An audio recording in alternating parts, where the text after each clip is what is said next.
प्यारे बच्चों एवं बच्चियों, अभी तक हम लोगों ने हिंदी के 2 पाठ पढ़ लिए हैं और उसका एमसीक्यू भी कर लिया है। और आज हम लोग करने वाले हैं अध्याय 3, भारत से हम क्या सीखें।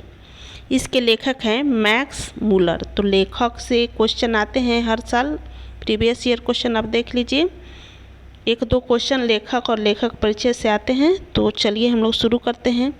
मैक्स मूलर विश्व विख्यात विद्वान फ्रेडरिक मैक्स मूलर का जन्म आधुनिक जर्मनी के डेसाउ नामक नगर में 6 दिसंबर 1823 ईस्वी में हुआ था।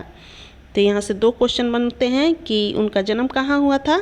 तो जर्मनी के डेसाउ में कब हुआ था। तो 6 दिसंबर 1823 ईस्वी में हुआ था। जब मैक्स मूलर 4 वर्ष के हुए तो उनके पिता बिल हेल्म मूलर नहीं रहे, यानी उनकी 4 वर्ष जब आई थी तभी उनके पिता का देहांत हो गया। पिता के निधन के बाद उनके परिवार की आर्थिक स्थिति बहुत ही दयनीय हो गई। फिर भी मैक्स मूलर की शिक्षा दीक्षा बाधित नहीं हुई। बचपन में ही वे संगीत के अतिरिक्त ग्रीक और लैटिन भाषा में निपुण हो गए। तो यहाँ भी क्वेश्चन बनेगा कि उनका दयनीय स्थिति होने के कारण भी बाद भी वो क्या किए, पढ़ाई उनका बाधित नहीं हुआ, वो पढ़ते रहे और वे बचपन में ही संगीत के अतिरिक्त ग्रीक और लैटिन भाषा, अब पूछेगा कि कौन कौन भाषा उसने सीखा, तो ग्रीक और लैटिन भाषा में निपुण हो गए तथा लैटिन में कविताएं भी लिखने लगे।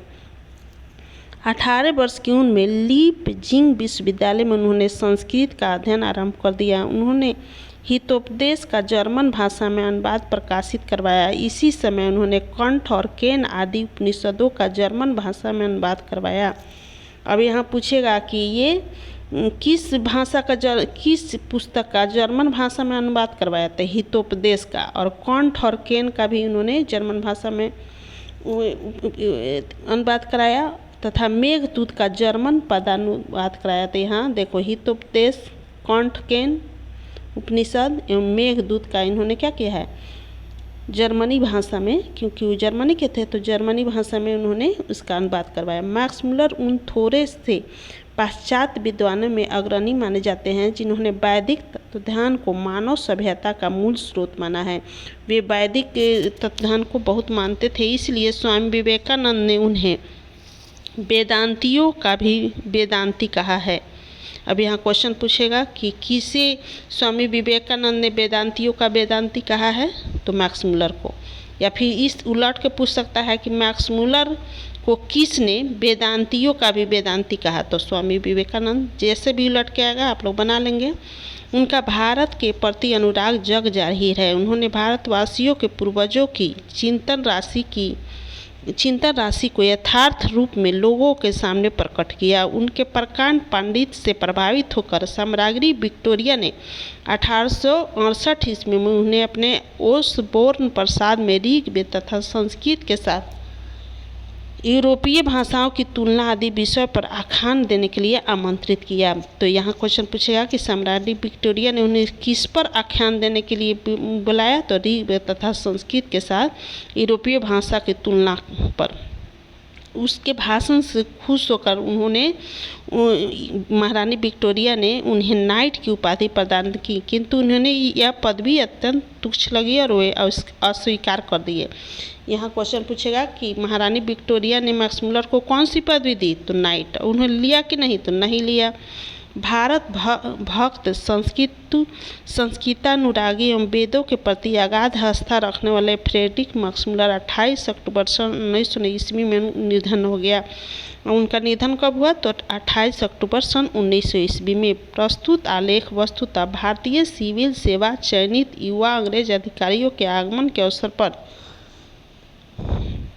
संबोधित भाषणों की एक श्रृंखला है। अब यहाँ पूछेगा कि ये कहाँ से लिया गया है, तो ये सिविल सेवक जो आए हुए थे अंग्रेज अधिकारी, उसी को संबोधित करते हुए भाषण की एक श्रृंखला की कड़ी है। प्रथम भाषण का यह अविकल रूप से संक्षिप्त एवं संपादित अंश है, जिसका भाषांतरण डॉक्टर भवानी शंकर त्रिवेदी ने किया है।